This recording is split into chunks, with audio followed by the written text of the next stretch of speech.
दृष्टि के जल से बुझकर सूर्य चंद्रमा हो गया था और अल्पना का बना हुआ कमल पानी में तैर रहा था। दोस्तों, मेरा नाम है शिवेश। कहानियां सुनाता हूँ। आज मैं आपको सुनाने जा रहा हूँ ज्ञानपीठ पुरस्कार विजेता विनोद कुमार शुक्ल द्वारा रचित दीवार में एक खिड़की रहती थी का दूसरा अध्याय। कुछ याद आने से अचानक रघुवर प्रसाद उठे। उन्हें चिड़ियों की चहचहाट और कोयल के कूकने की आवाज के बाद ग में छोटे ऊ की मात्रा गुड़िया भी सुनाई दिया था। वे उठकर खड़े हो गए। पत्नी के घुटने के ऊपर तक खिंची साड़ी के ऊपर उन्होंने चादर डाल दिया था। उठो। उन्होंने पत्नी को प्यार से ऐसे उठाया जैसे यह कई वर्ष रोज सुबह का सिलसिला था। रघुवर प्रसाद ने खिड़की के नीचे झांक कर देखा। गुड़िया स्लेट पट्टी लेकर खिड़की के नीचे बैठे पढ़ रही थी। जब वे सो रहे होंगे तब गुड़िया ने ईंटों के ऊपर खड़े होकर झांका होगा। खिड़की में सलाखें नहीं थी। कमरे में कूदकर कोई न आए, इसके लिए बस पल्ले को बंद किया जा सकता था। पल्ले को बंद करने से कोई न आए में हवा, उजाला और बाहर का दिखना भी नहीं आता। खिड़की के पल्ले खुले होने से उनके उठने से पहले कमरे में सुबह थी। रात को उन्होंने सोचा था कि पत्नी से कहेंगे कि वह खिड़की पर ढिबड़ी लेकर खड़ी हो जाए ताकि वे ईंट वहां से हटा दें। फिर उन्होंने सोचा कि ईंट हटाने के बदले खिड़की का पल्ला बंद कर दें, पर वे भूल गए थे। वे टट्टी के ताले की चाबी ढूंढ रहे थे। उन्हें नहीं मिली। जिस जगह रसोई का सामान था वहां एक चुकिया में उन्होंने चाबी रख दी थी। चुकिया वहां नहीं दिख रही थी। पत्नी ने खटपट में अपने स्वप्न के संसार को नींद से जागकर देखा। टट्टी की चाबी नहीं मिल रही है। उन्होंने पत्नी से पूछा। पत्नी ने सबसे अलग एक ईंट के ऊपर रखी उस चुकिया को बताया। उसे लगा होगा कि चौके के सामान के साथ टट्टी की चाबी को नहीं होना चाहिए। अपने मन से उसने अपनी गृहस्थी को जमाने का काम यही किया था। जब रघुवर प्रसाद बस स्टैंड गए थे तब पड़ोसनों से उसे यह कुछ गृहस्थी की जानकारी मिल गई थी। चुकिया की चाबी टट्टी की चाबी है, इसका उसने अनुमान लगाया था। थोड़ी देर में घर की चीजें अपनी अपनी जगह से हटकर पत्नी की इच्छा से जगह लेने लगी। चीजों के इधर उधर होने के सम्मोहन से रघुवर प्रसाद को लगा कि नींद पूरी नहीं हुई। छोटे छोटे बच्चे खिड़की की ईंट पर खड़े होने के लिए धक्का मुक्की कर रहे थे। दोनों बच्चों से निर्लिप्त अपने काम में थे और बच्चे बायोस्कोप की तरह खिड़की से देख रहे थे। खा पी कर रघुवर प्रसाद किताब लेकर खटिया पर बैठ गए। थोड़ी देर बाद खिड़की के पीछे बच्चों के खुशी से चिल्लाने की आवाज उन्होंने सुनी। रघुवर प्रसाद से रहा नहीं गया। किताब लिए लिए खिड़की के पास आए। एक लड़का खड़ा था। बाकी सब भाग गए थे। क्या है? उन्होंने उस लड़के से पूछा। बकरी का बच्चा, उसने कहा। हवा अच्छी चल रही थी। कौन से रंग का है? उन्होंने पूछा। काले रंग का, बच्चे ने कहा। रघुवर प्रसाद मुस्कुराए। बकरी के बच्चे को देखने चलोगी? रघुवर प्रसाद ने पत्नी से पूछा। चलो। पत्नी तुरंत तैयार हो गई। इधर खिड़की से चलेंगे, उन्होंने कहा। अप्रैल का पहला सप्ताह था। सुबह की हवा में यहां थोड़ी ठंडक थी। हवा तेज चल रही थी। खिड़की से बाहर पैर लटकाकर रघुवर प्रसाद कूदे। फिर उन्होंने पत्नी की सहायता की। वहां एक बहुत बड़ा पीपल का पेड़ था। पेड़ के नीचे लंबी रस्सी से बकरी का एक काला बच्चा बंधा था। हवा चलने से पीपल के पत्ते इधर उधर झड़ते तो बकरी का बच्चा दौड़ते हुए उन पत्तों की तरफ लपकता। एक पत्ते की तरफ जाते जाते फिर दूसरे पत्ते की तरफ दौड़ पड़ता। हवा चलने से एक साथ कई पत्ते खड़खड़ झड़ते। पत्नी का साड़ी का पल्लू हवा में उड़ रहा था। उड़ते हुए पल्लू में एक पत्ता आकर अटक गया। सब पत्ते का झरना देख रहे थे। नीचे ढेर से पत्ते इकट्ठे हो गए। बच्चे गिरते हुए पत्तों को पैर से दबाने के लिए दौड़ते थे। पत्नी के पास एक पत्ता झरा। उसने पैर से दबाना चाहा तो निशाना चूक गया। रघुवर प्रसाद, पत्नी और बच्चे गिरते हुए पत्तों को पकड़ने, पैर से दबाने इधर उधर दौड़ रहे थे। उनके खेल को देखकर लगने लगा कि पत्ते जानबूझकर खेलते हुए झड़ रहे हैं। पेड़ अपने पत्ते झराता खेलता हुआ खड़ा है। पत्नी के बालों में एक पत्ता फंस गया। रघुवर प्रसाद ने कहा, तुम्हारे बालों में एक पत्ता अटका है। पत्नी ने बालों में पत्ते को उंगलियों से टटोला तो पत्ता नीचे गिर गया। रघुवर प्रसाद ने कहा। पड़ोसन अपनी खुली खिड़की से चिल्लाई, हाथी आया। बकरी के बच्चे के साथ खेलना छोड़ सारे बच्चे हाथी की तरफ दौड़ पड़े। रघुवर प्रसाद को लगा कि हाथी कुछ पहले आ गया है। वे पत्नी का हाथ पकड़े पकड़े खिड़की तक आए। पहले उन्होंने पत्नी को चढ़ाया, फिर वे कमरे में कूद गए। हाथी आया से प्रफुल्लित पत्नी दरवाजे खोलने लगी। पत्नी ने दरवाजा को पूरा खोला, जैसे हाथी को घर के अंदर आना हो। पल्ले की आड़ से उसने देखा भारी भरकम हाथी था। फिर वह अंदर आ गई। रघुवर प्रसाद तैयार होते होते देख रहे थे कि हाथी सड़क के किनारे नग्न होकर पेशाब कर रहा था। हाथी पर बैठा साधु बीड़ी पी रहा था। हाथी देखकर पत्नी एक छोटी लड़की की तरह खुश थी।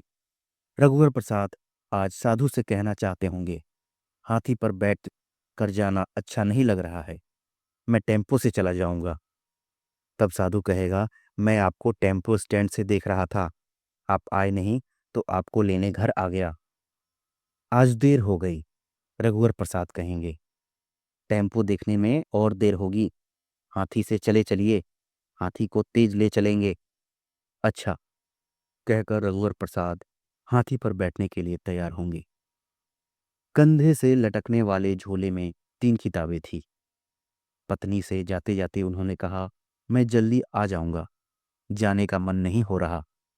रघुवर प्रसाद के बाहर आते ही साधु ने हाथी को जमीन पर बैठाया। कार का दरवाजा साहब के आते ही ड्राइवर खोलता है, उसी तरह रघुवर प्रसाद को देखकर साधु ने हाथी को बैठने को कहा होगा।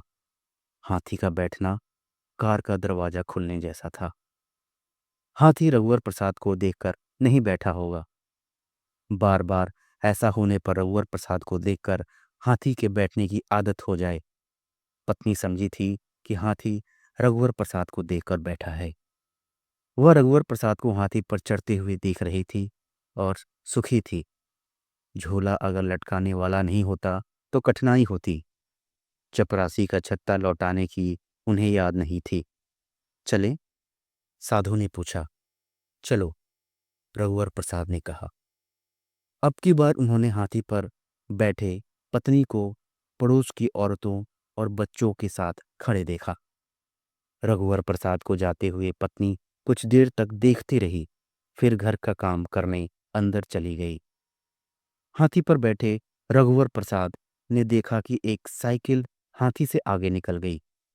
एक छोटे कद के भूरे रंग के घोड़े पर गांव का एक बूढ़ा आगे आगे चला जा रहा था। जब हाथी चलते चलते घोड़ा के बराबर आया तो घोड़ा चौंक गया। घोड़ा का बूढ़ा सवार लगाम छोड़े तब ऊँगता हुआ बैठा था। जैसे तैसे लगाम पकड़कर घोड़े को उसने काबू में किया। बूढ़ा सवार तब हाथी के पीछे हो गया था और धीरे धीरे उसी तरह घोड़े पर बैठे जा रहा था जैसे पहले आगे जा रहा था। जाने की वही उसकी लय हो गई जो पहले थी। यह लय धीरे धीरे समय बीतने की लय थी। गर्मी की दोपहर जैसे धीरे धीरे बीतती है, दोपहर अभी हुई नहीं थी, पर घोड़े की चाल देखकर लगता था कि उसका गांव कितना भी समीप हो, उसे रास्ते पर दोपहर जरूर मिलेगी। आगे कहीं दोपहर घोड़े के आने का रास्ता खड़े खड़े देख रही होगी। घोड़ा जैसे ही उसके पास आएगा, दोपहर होकर उसके साथ चलने लगेगी। चलते चलते वह बीत जाएगी और आगे रात मिलेगी, और यह सिलसिला कई रात, कई सुबह तक चलता रहेगा। थोड़ी देर बाद दीवारों का जाता हुआ डेरा मिला। औरतें सिर पर टट्टा कमचील बोही थी। 3 सूअर 3 साइकिलों के करियर में बंधे थे। चौथी तक्किल के करियर में एक टोकली में छोटा बकरा बंधा था। बकरा ले जाने वाला देवार डेरे का आदमी नहीं लगता था।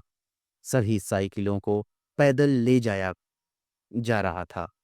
एक बूढ़े दीवार के पीछे एक मरियल कुत्ता निश्चित दूरी बनाए हुए साथ जा रहा था।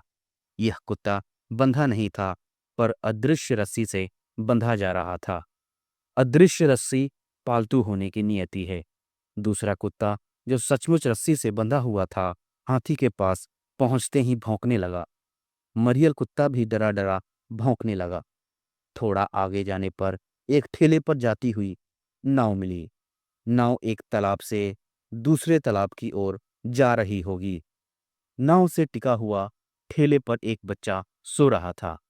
एक औरत और उसका पति नाव ठेल रहे थे। उनका बच्चा होगा।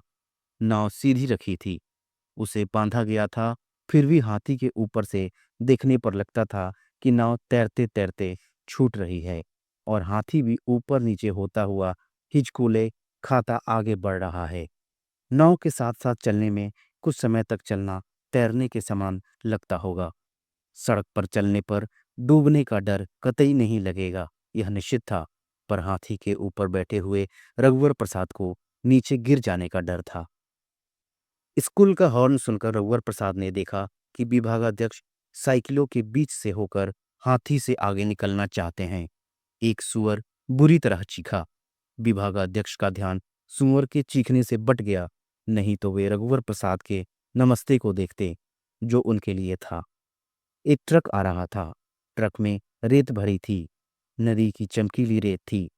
बरसात में नदी भरने लगती, तब रेत निकालना मुश्किल हो जाता। तब खदान की रेत निकाली जाती थी। खदान की रेत साफ सुथरी नहीं होती थी। अधिक बरसात में रेत बहुत महंगी हो जाती थी। बरसात आने में अभी 1.5 महीना था। ट्रक को आते देख साधु ने हाथी को जितना सड़क के किनारे करना चाहा, हाथी उससे ज्यादा किनारे हो गया। शीशम के पेड़ की डाली से बचने के लिए दोनों को झुकना पड़ा। शीशम की एक कोमल डाल रघुवर प्रसाद ने झुके हुए तोड़ लिया था। महाविद्यालय से कुछ दूर रघुवर प्रसाद उतरना चाहते थे, पर साधु ने हाथी को झंडा लगाने की बल्ली के पास रोका। हाथी के बैठते ही इस तरह उतरे कि वे हाथी से नहीं उतरे, वहां पहले खड़े थे, और हाथी उनके पास आ गया।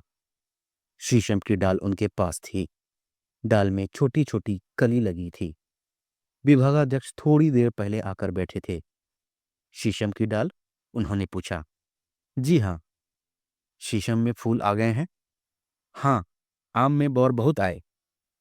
आम के बौर और महुआ के फूल की गंध मुझको एक जैसी लगती है। जी, सर में चक्कर आता है। आपको? नहीं, मन को। अच्छा, मैं ध्यान दूंगा कि मन को चक्कर आता है या मुझको। बांस की पत्तियां पीली पड़कर झरने लगी है। रघुवर प्रसाद हाथी की बात कहने से अपने को बचा रहे थे। यही हाल विभागाध्यक्ष का था। विभागाध्यक्ष ने रघुवर प्रसाद को हाथी पर बैठे हुए देख लिया था। आम के पेड़ के शरीर का रंग नीम के पेड़ के शरीर के रंग एक जैसा है। रघुवर प्रसाद ने क्लास लेने जाते समय विभागाध्यक्ष से कहा था। पढ़ाकर जब वे लौटे तब विभागाध्यक्ष ने उनसे पूछा, आपके दोनों हाथ में चौक लगी रहती है। कक्षा से आते हैं तो हाथों के साथ साथ चेहरे पर भी सफेदी लगी रहती है। आपको मालूम तो है सर, मैं दोनों हाथ से लिखता हूँ। हाँ, पर चेहरे से तो नहीं लिखते। जी हाँ। चलने से दोनों पैर एक साथ चलते हैं, रुको तो दोनों पैर एक साथ रुक जाते हैं, दोनों पैर एक साथ आराम करते हैं। रघुवर प्रसाद बिना रुके लिख सकते थे, बायां हाथ थक जाए तो दाहिने हाथ से। तब तक बायां हाथ सुस्ता लेता, बाएं हाथ के सुस्ताने के बाद बाएं हाथ से लिखते और दाहिना हाथ सुस्ताता रहता। यदि वे ऐसा करते रहे तो एक समय बहुत जल्दी आ जाएगा जब लिखने के लिए उनके पास कुछ भी नहीं बचेगा और हाथ थके हुए नहीं होंगे। पत्नी को जब यह मालूम हुआ कि रघुवर प्रसाद दोनों हाथ से लिख सकते हैं, तो उसने एक बारगी पति से पूछा, क्या तुम्हारे हाथ में 6 उंगलियां हैं? नहीं। पर तुमने ये कैसे सोचा कि मेरी 6 उंगलियां हैं? तुम दोनों हाथ से लिखते हो इसलिए पूछा। दोनों हाथ से लिखने वाले के हाथों में 6-6 उंगलियां होनी चाहिए? नहीं, पर मुझको लगा।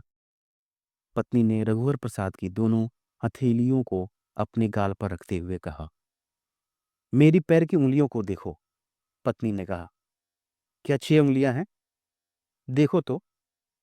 ठीक तो है। पत्नी के नन्हे नन्हे सुंदर पैर थे। अंगूठे के पास एक उंगली लायक और जगह थी। क्या एक उंगली और थी जो कटवा ली? जगह है, पर उंगली नहीं निकली। 5 तो ठीक है। मेरी 5 उंगलियों के बाद कितनी जगह है, पर छठवीं नहीं निकली, कहकर रघुवर प्रसाद ने अपने हाथ की एक उंगली अंगूठे की खाली जगह के पास रख दी। पत्नी ने पैर की उंगली से रघुवर प्रसाद की हाथ की उंगली को जोर से पकड़ा। अच्छा छोड़ दो, रघुवर प्रसाद ने कहा। पत्नी ने छोड़ दिया। अरे, कहकर पत्नी ने रघुवर प्रसाद के पैर छुए। क्या हुआ? उन्होंने पूछा। तुमको पैर लग गया था, रघुवर प्रसाद मुस्कुराए। ऐसे कितनी बार तुम्हारा पैर मुझको लगता होगा, तब तो तुम पैर नहीं छुई।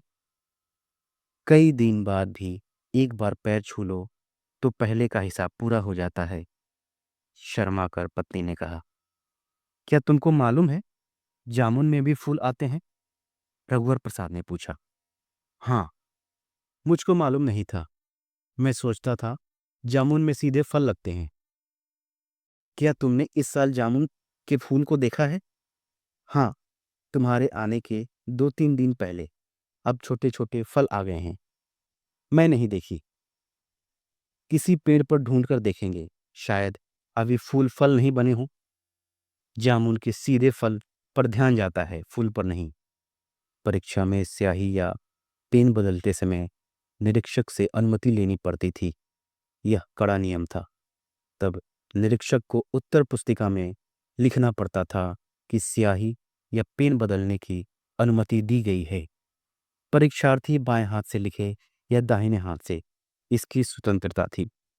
रघुवर प्रसाद के बाएं हाथ के अक्षर और दाहिने हाथ के अक्षर में अंतर नहीं था। बहुत ध्यान से देखने पर अंतर मालूम होता था।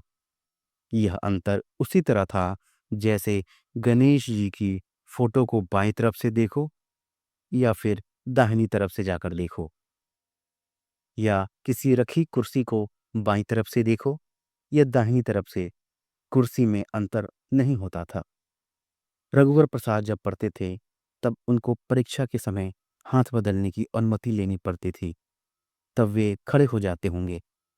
कहिए, सर, अब मैं दाहिने हाथ से लिखना चाहता हूं। पहले क्या बाएं हाथ से लिख रहे थे? जी सर। क्या बायां हाथ टूट गया? नहीं सर, हाथ ठीक है, पर थक गया है।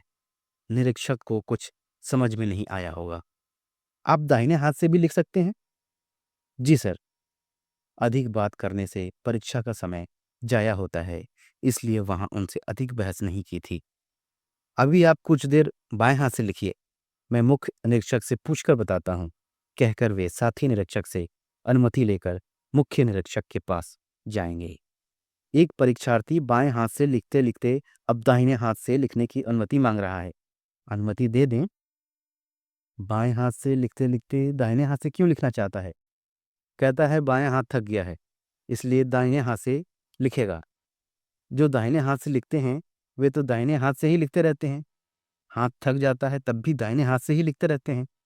मैं तो वर्षों से दाहिने हाथ से ही लिख रहा हूं। मैं भी दाहिने हाथ से लिखता हूं। दाएं हाथ में चोट लग जाए तो भी दाहिने हाथ से ही लिखना पड़ेगा, नहीं तो परीक्षा दे नहीं पाते।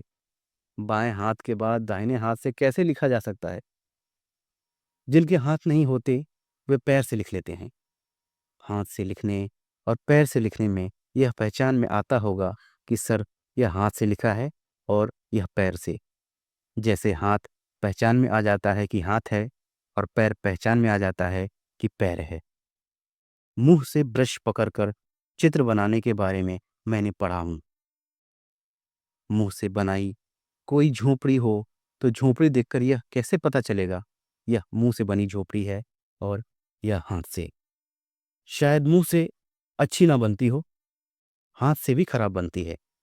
सचमुच की झोपड़ी मुंह से अच्छी नहीं बनेगी। विद्यार्थी तो वही है, चाहे वह बाएं हाथ से लिखे या दाहिने हाथ से, चाहे ना लिखे, उसे अनुमति दे दीजिए और रघुवर प्रसाद की परीक्षाओं में दोनों हाथ से लिखने की अनुमति मिल जाती होगी। रघुवर प्रसाद दूसरे लड़कों से अधिक लिखते होंगे। वे पढ़ने में होशियार थे और अच्छे नंबरों से पास हुए होंगे। रघुवर प्रसाद ने साधु से कहा, मेरा छोटा भाई आने वाला है, क्या उसे एक दिन हाथी पर बैठाकर घुमा दोगे? रघुवर प्रसाद की पत्नी का भी मन था कि वह हाथी पर बैठकर घूमे। उन्होंने पत्नी का नाम नहीं लिया। मैं अचानक एक दिन चला जाऊंगा, साधु कहेगा। क्या हाथी पर जाओगे? हाथी अचानक एक दिन नहीं जा सकता। वह जिस दिन जाएगा रोज की तरह जाएगा। यह तब कैसे होगा? तुम हाथी पर सवार होगे, रोज की तरह जाते हाथी पर सवार तुम अकेले अचानक कैसे जाओगे? हाथी के साथ तुम भी रोज की तरह चले जाओगे। हाँ, मैं हाथी पर सवार होकर अचानक नहीं जा सकता। घोड़े पर अचानक जा सकते हैं। घोड़े पर थोड़ा अचानक जाया जा सकता है, पूरा अचानक नहीं। रात के अंधेरे में या दिन के सुनसान में कुछ अचानक हुआ जा सकता है, पर आजकल अंधेरा एकदम अंधेरा नहीं होता और दिन का सुनसान एकदम सुनसान नहीं। मैं घोड़े पर जाता हुआ दिख जाऊंगा। घोड़े की टाप का आवाज सुनकर खड़ खड़ बड़बड़ दूर तक सुनाई देगी। जितना सुनसान दिन और रात में होगा, खड़बड़ उतनी दूर तक सुनाई देगी। फिर जाना दिख जाएगा। हाथी तो दबे पांव चलता है, दौड़ेगा तो दबे पांव। उसके गले में घंटी नहीं है, उसके जाने की आवाज नहीं होगी। वह इतना बड़ा है कि छुप नहीं सकता, वह दिख जाएगा। घोड़े को कुछ छुपाया जा सकता है, हाथी को बिल्कुल नहीं। पर घोड़े की आवाज आड़ में नहीं छुपती। आड़ में खड़े रहेंगे तो कब तक रहेंगे और जाना कैसे होगा? वेश बदलकर अचानक नहीं जा सकते। कोई नहीं पहचानेगा और लगेगा कि तुम अचानक चले गए। मैं अपना वेश बदल लूंगा, पर घोड़े और हाथी का वेश कैसे बदलेगा?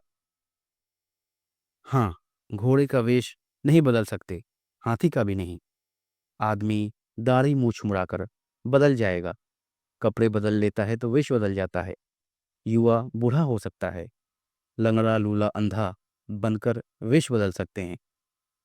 अच्छा होता कि हाथी को ऊंट बनाकर कुछ दूर तक जाते, फिर बैल बनाकर बैलगाड़ी में चल जाते।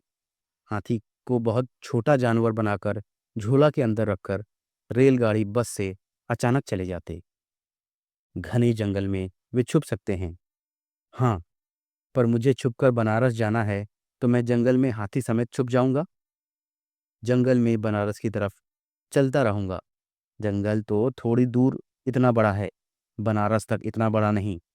जंगल के बाद गांव, शहर या खुला मैदान होगा, तब नहीं छुप सकूंगा।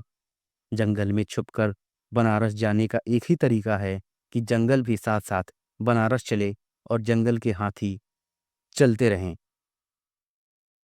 तुम वेश बदल लो, फिर हाथी पर बैठकर चले जाना।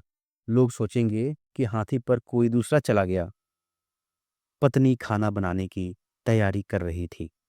रघुवर प्रसाद दरवाजा खोलकर बाहर खड़े थे। विभागाध्यक्ष कुर्ता धोती पहने स्कूटर हाथ से ठेलते हुए आ रहे।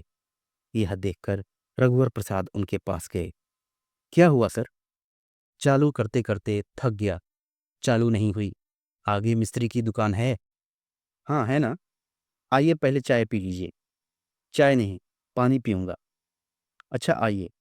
विभागाध्यक्ष सामने बरामदे में खड़े रहे। रघुवर प्रसाद ने पत्नी को आवाज दी। पत्नी कमरे में नहीं थी। कहाँ गई? लगता है खिड़की से उस पार चली गई। आइए सर, उधर चलिए। किधर? खिड़की के उस तरफ। चप्पल उतार दीजिए। विभागाध्यक्ष चप्पल उतारकर रघुवर प्रसाद के पीछे पीछे कमरे में आए। रघुवर प्रसाद फुर्ती से खिड़की से कूदे। विभागाध्यक्ष ने खिड़की से आती हुई ठंडी हवा को महसूस किया।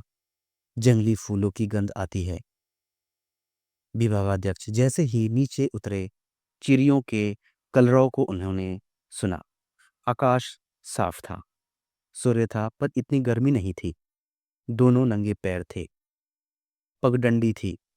पगडंडी को गोबर से लीप दिया गया था। आइए सर, कहते हुए वे गोबर से लिपी पगडंडी पर चलने लगे। विभागाध्यक्ष को लगा कि उन्हें लंबी पूंछ वाली शाह बुलबुल को देखा है। बड़ी अच्छी जगह है रघुवर प्रसाद। विभागाध्यक्ष बहुत खुश हुए। जी सर, उस तरफ कुछ दूरी पर तहसील ऑफिस है और इस तरफ एकदम पास बस स्टैंड है। रघुवर प्रसाद ने हाथ के इशारे से उनको बताया। छोटे छोटे लड़के लड़कियां छुपा छुपाई खेल रहे थे। फटी कमीज पहने एक छोटा बच्चा जामुन के पेड़ के पीछे छुपा था। बच्चे इधर उधर दिख जाते थे। 3 पेड़ों की आड़ में छुपे 3 बच्चे थे। चलते चलते एक पतली छोटी नदी मिली। नदी का पानी एकदम छिछला था, पर स्वच्छ और ठंडा। छोटे से छोटा बच्चा उसमें डूब नहीं सकता था। पानी इतना साफ था कि पानी के नीचे छोटे बड़े पानी के तराशे हुए तरह तरह के गोल पत्थर दिख रहे थे।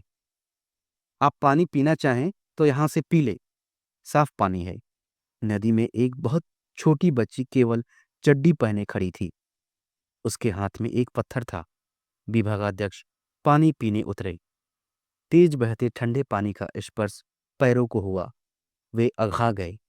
झुककर चुल्लू से पानी लेकर उन्होंने भरपेट पानी पिया।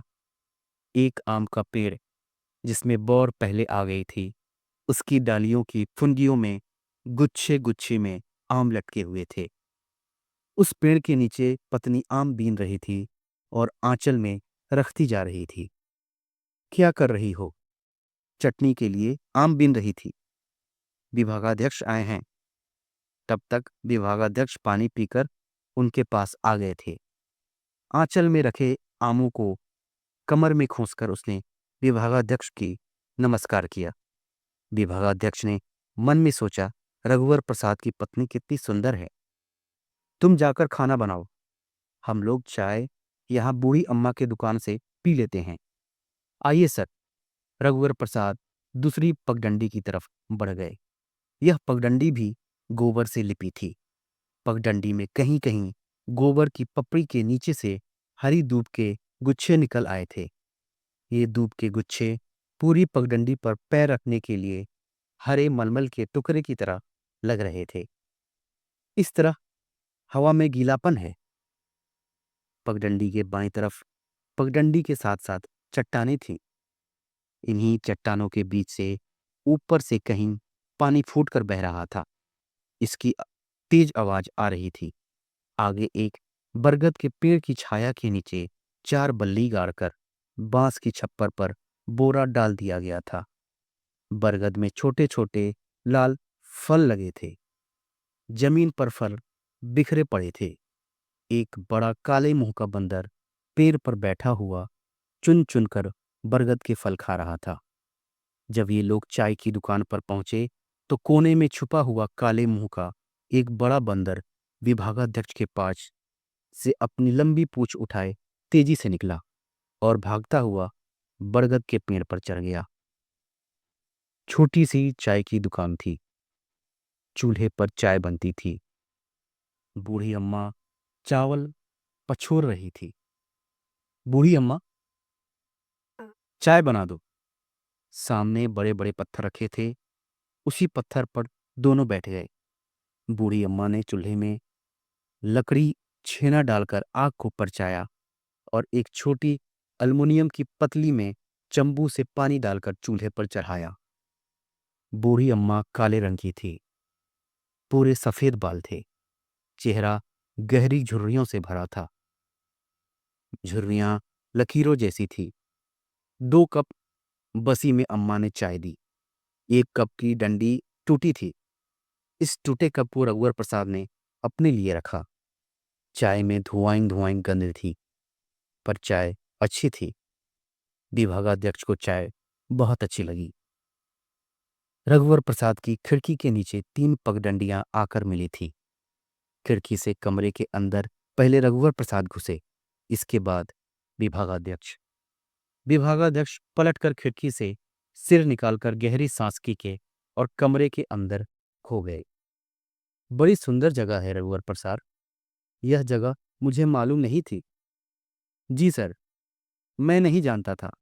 शादी के बाद यहाँ आया तब थोड़ा मालूम हुआ। सोनसी के आने के बाद ठीक से मालूम हुआ। सोनसी कौन? विभागाध्यक्ष ने पूछा। सुनकर पत्नी मुस्कुराई। मेरी पत्नी सर, रघुवर प्रसाद ने कहा। मैं जाता हूं, स्कूटर बनवाना है। तुम तो हाथी से जाओगे। आप भी चले चलिए। 2 आदमी उस पर अच्छे से बैठ सकते हैं। मैं क्यों जाऊंगा? विभागाध्यक्ष ने जवाब दिया। सुनकर पत्नी ने सोचा कि विभागाध्यक्ष का आशय होगा आपका हाथी है, आप जाइए, मेरा जाना उचित नहीं होगा। स्कूटर यहीं खड़े रहने दीजिए, मैं मिस्त्री को बुला लाता हूं। नहीं, मैं बुला लाता हूं। विभागाध्यक्ष बाहर आकर इधर उधर देखते रहे। सड़क पर आकर रघुवर प्रसाद के घर के पीछे का अंदाज लगाने लगे। घने पेड़ दिखाई दे रहे थे। स्कूटर उन्होंने चालू की तो चालू हो गई। मिस्त्री बुलाने की आवश्यकता नहीं पड़ी। स्कूटर से जाते हुए भी वे रघुवर प्रसाद के घर के पीछे की तरफ देखते रहे कि शायद उन्हें पेड़ों में बरगद पीपल दिख जाए, बरगद के नीचे की बूढ़ी अम्मा की चाय की दुकान दिख जाए, बहती हुई पतली सुंदर नदी दिख जाए। पर ऐसा कुछ नहीं दिखा और एक गंदा नाला उन्हें दिखाई दिया जो उन्होंने पहली बार देखा था।